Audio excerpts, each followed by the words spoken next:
درنو دوستانو سلامونه می ومنئ. هیله ده ټول جوړ او روغ یاست. نن موږ د وو یا واو درس وایو.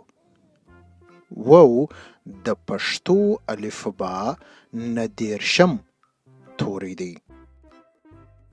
وو د و آواز ورکوي او په انګلیسي کې په W یا O لیکل کیږي. نو راځئ د وو درس ته ولاړ سو. وو ورزش، وارث، هر ورځ ورزش کوي. ورزش صحت ته ډیر ضروری دی. اوس نو تاسو دا دوې جملې را سره تکرار کړئ. وارث هر ورځ ورزش کوي.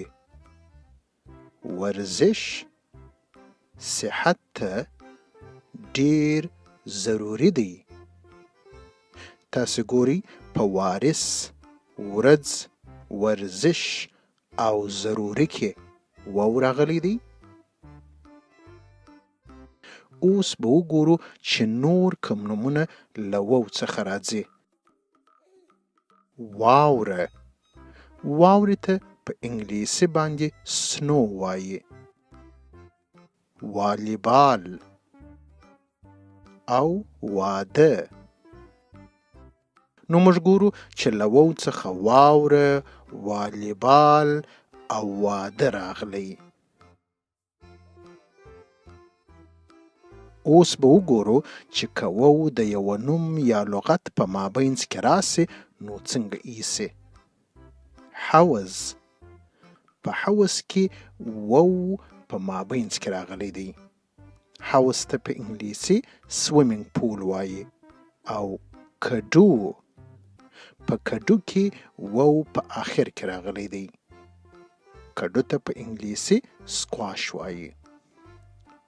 اوس نو تاسو راته ووایاست چې نور کوم نومونه له وو څخه راځي.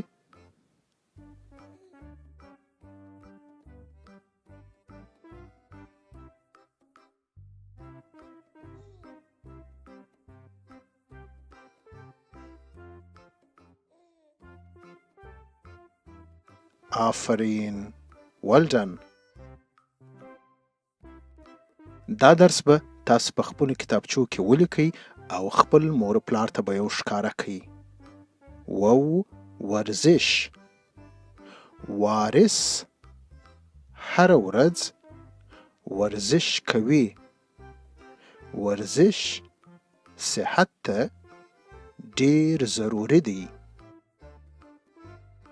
تر بیا مو پر خدای سپارم، په مخه مو ښه.